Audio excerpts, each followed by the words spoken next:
दोस्तों, आज की सबसे पहली और बड़ी खबर, टोक्यो ओलंपिक में गोल्ड मेडल जीत नीरज चोपड़ा ने रचा इतिहास। मुख्यमंत्री हेमंत सोरेन ने दी बधाई। स्टार एथलीट नीरज चोपड़ा ने टोक्यो ओलंपिक खेलों में शनिवार को जैवलिन थ्रो में स्वर्ण पदक अपने नाम कर इतिहास रच दिया है। मुख्यमंत्री हेमंत सोरेन ने उन्हें ट्वीट कर बधाई दी है।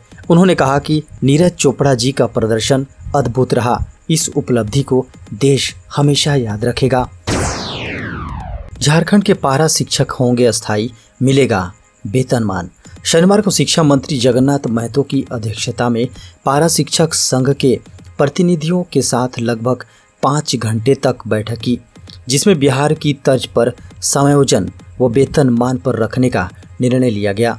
इसके लिए 18 अगस्त को पारा शिक्षक संघ के प्रतिनिधियों के साथ निर्णय लिया जाएगा। बैठक के बाद शिक्षा मंत्री ने कहा कि 11 अगस्त को विभागीय पदाधिकारियों से रायशुमारी करेंगे और 12 अगस्त को इस मुद्दे पर विचार करेंगे, लेकिन अंतिम निर्णय 18 अगस्त को ही पारा शिक्षकों के मांगों पर फाइनल किया जाएगा। उन्होंने कहा कि आज की बैठक में बिहार में बनी शिक्षा मित्रों नियमावली के तर्ज पर यहाँ पर भी फैसले लिए जाने पर सहमति बनी है।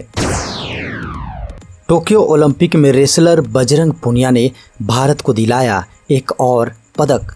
भारत को टोक्यो ओलंपिक में एक और पदक मिला है। यह कांस्य पदक बजरंग पुनिया ने दिलाया है। भारत के स्टार पहलवान बजरंग पुनिया ने देश को रेसलिंग में टोक्यो ओलंपिक में दूसरा मेडल दिलाया। रवि दहिया के सिल्वर मेडल के बाद भारत ने कांस्य पदक हासिल किया। दूसरे हाफ में भी बजरंग ने शानदार खेल दिखाया और पहले कुछ मिनट में 2 अंक हासिल कर स्कोर को 4-0 किया। इसके तुरंत बाद 2 अंक और हासिल करते हुए 6-0 कर लिया। भारतीय पहलवान ने शानदार प्रदर्शन करते हुए कांस्य पदक जीत लिया। झारखंड में हर साल 50 खिलाड़ियों को मिलेगी सरकारी नौकरी। मंत्री हफीजुल हसन ने कहा है कि झारखंड में खेलकूद को बढ़ावा देने के लिए हर साल राज्य सरकार 50 खिलाड़ियों को नौकरी देगी। उन्होंने कहा, इसके लिए गांव से लेकर शहर तक हर जगह खेल के प्रशिक्षण संस्थान खोले जाएंगे। झारखंड की राजधानी रांची में मिला ब्लैक फंगस का एक नया मामला। झारखंड की राजधानी रांची में ब्लैक फंगस का एक नया मामला सामने आया है, जिससे राज्य में ब्लैक फंगस के मरीजों की संख्या 164 हो गई है, जिसमें 59 संदिग्ध और 105 कन्फर्म मामले हैं। वहीं 31 लोगों की ब्लैक फंगस से अब तक मौत हो चुकी है। 114 लोग ब्लैक फंगस से रिकवर होकर घर जा चुके हैं। आपको बता दें कि झारखंड में कोरोना संक्रमण एक बार फिर रफ्तार पकड़ रहा है। रांची में कोरोना संक्रमण के सबसे ज़्यादा केस मिल रहे हैं।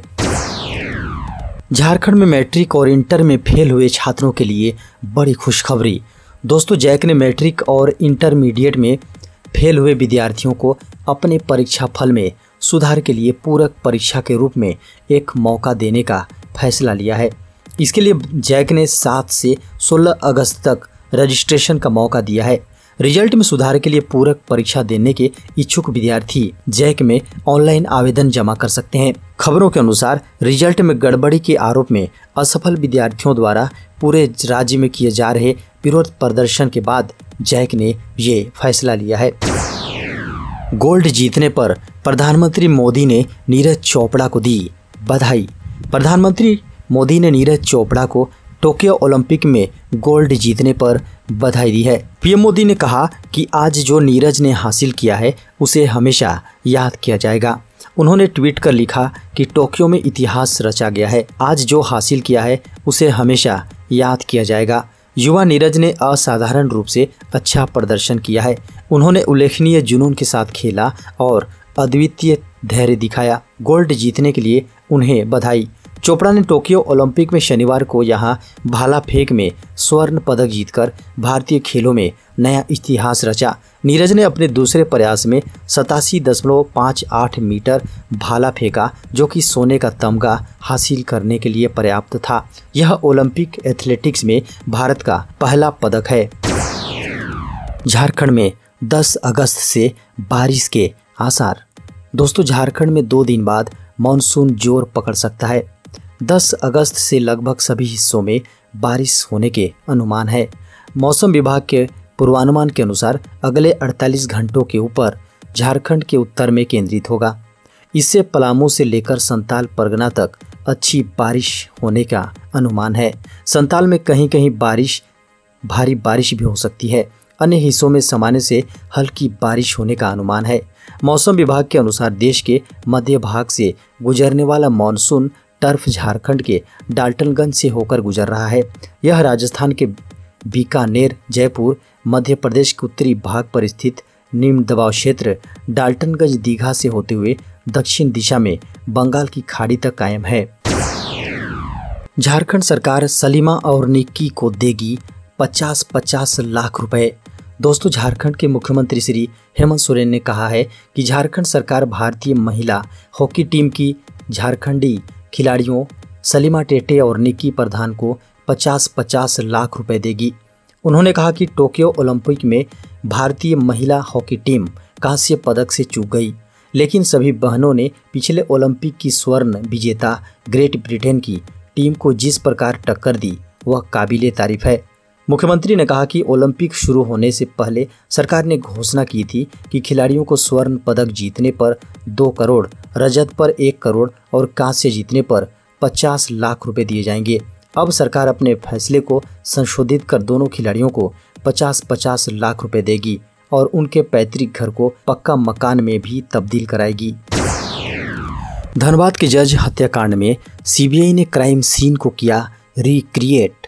दोस्तों, झारखंड के धनबाद के एडीजे उत्तम आनंद की हत्या के मामले में शनिवार को सीबीआई की टीम घटना स्थल का निरीक्षण करने पहुंची। टीम ने घटना स्थल पहुंचकर पहले तो जांच की और फिर क्राइम सीन रिक्रिएट यानी फिर से पूरे घटनाक्रम को दोहराया। टीम ने सीन रिक्रिएट कर पूरी घटना को समझने का प्रयास किया। सीन को रिक्रिएट करने से पहले रास्ते में मौजूद सभी वाहनों को सड़क से हटा दिया गया था। इधर हत्या के आरोपी लखन कुमार वर्मा और राहुल कुमार को अदालत ने सीबीआई को रिमांड पर सौंपने का निर्देश दिया है। सीबीआई दोनों को 5 दिनों के रिमांड पर रखकर पूछताछ करेगी। इस मामले में हाईकोर्ट के निर्देश पर दिल्ली सीबीआई के स्पेशल क्राइम ब्रांच 1 ने मंगलवार को प्राथमिकी दर्ज की थी।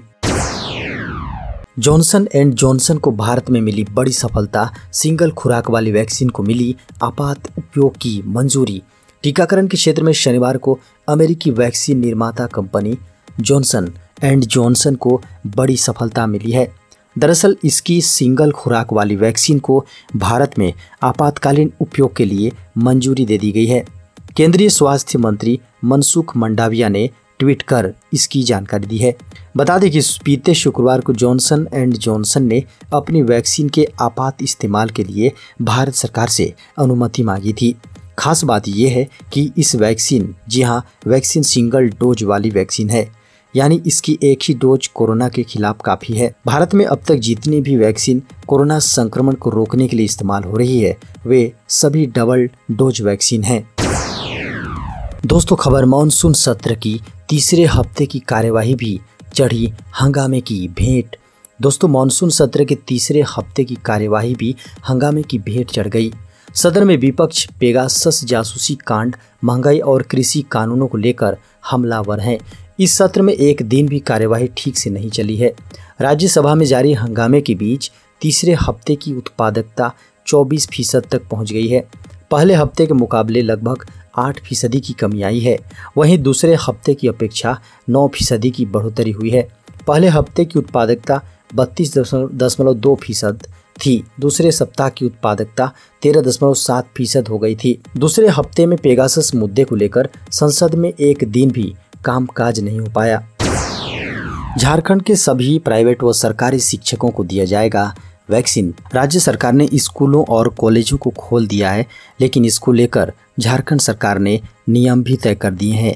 शिक्षकों को अब दोनों टीका लेना अनिवार्य होगा। इसको देखते हुए राज्य के स्वास्थ्य विभाग के अभियान निदेशक ने एक आदेश जारी कर दिया है। आदेश के अनुसार जिन्हें कोविड-19 के टीका का दोनों डोज प्राप्त हो गया है उन्हें विद्यालय में आने की अनुमति प्रदान की जाए। इसको देखते हुए वर्तमान में कई शिक्षकों को कोविड-19 के टीका का दोनों डोज प्राप्त नहीं हो सका है। इस परिस्थिति में जिला स्तर पर जिला शिक्षा पदाधिकारी तथा जिला शिक्षा अधीक्षक के माध्यम से सिविल सर्जन एवं जिला प्रतिरक्षण पदाधिकारी द्वारा समन्वय स्थापित कर कोविड-19 टीका प्राप्त करने के लिए छूटे हुए शिक्षकों को प्राथमिकता के आधार पर कोविड-19 टीकाकरण की विशेष व्यवस्था करते हुए स्पेशल टीकाकरण अभियान के माध्यम से 10 अगस्त तक टीकाकरण कराना सुनिश्चित करने को कहा गया है। मेडल जीतने वाले खिलाड़ियों को सम्मानित करेगी केंद्र सरकार। दोस्तों, ओलंपिक खेलों के इतिहास में भारत अपना सर्वश्रेष्ठ प्रदर्शन करने के बेहद करीब पहुंच चुका है। टोक्यो में चल रहे ओलंपिक खेलों में भारत को अब तक 5 मेडल मिल चुके हैं। भारतीय खिलाड़ियों के अच्छे प्रदर्शन को देखते हुए केंद्र सरकार ने महत्वपूर्ण फैसला लिया है। ओलंपिक में मेडल विजेताओं का 9 अगस्त को केंद्र सरकार सम्मानित करेगी। दिल्ली के मेजर ध्यानचंद नेशनल स्टेडियम में खिलाड़ियों का सम्मान समारोह होगा। खेल मंत्री अनुराग ठाकुर इस कार्यक्रम में मौजूद रहेंगे। इतना ही नहीं, पीएम मोदी वीडियो कॉन्फ्रेंसिंग के जरिए सम्मान पाने वाले खिलाड़ियों को संबोधित कर सकते हैं। टोक्यो में ओलंपिक खेलों की शुरुआत से ही पीएम मोदी भारतीय खिलाड़ियों के साथ संपर्क में बने हुए हैं। सीडीसी की एक स्टडी में दावा किया गया है कि कोरोना से रिकवरी के बाद वैक्सीन नहीं लगवाने वाले मरीज दोबारा वायरस से संक्रमित हो सकते हैं।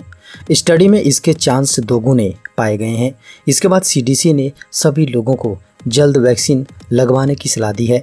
अमेरिका की centre for disease control and prevention यानी सीडीसी की एक स्टडी में बताया गया है कि वैक्सीन की दोनों डोज लगवा चुके लोगों की तुलना में टीका नहीं लगवाने वाले लोगों के कोरोना वायरस से दोबारा संक्रमित होने की संभावना दोगुनी है। यह स्टडी केंटकी राज्य के 246 वयस्कों पर की गई, जो 2020 में संक्रमित होने के बाद इस साल मई और जून में दोबारा संक्रमित हो गए।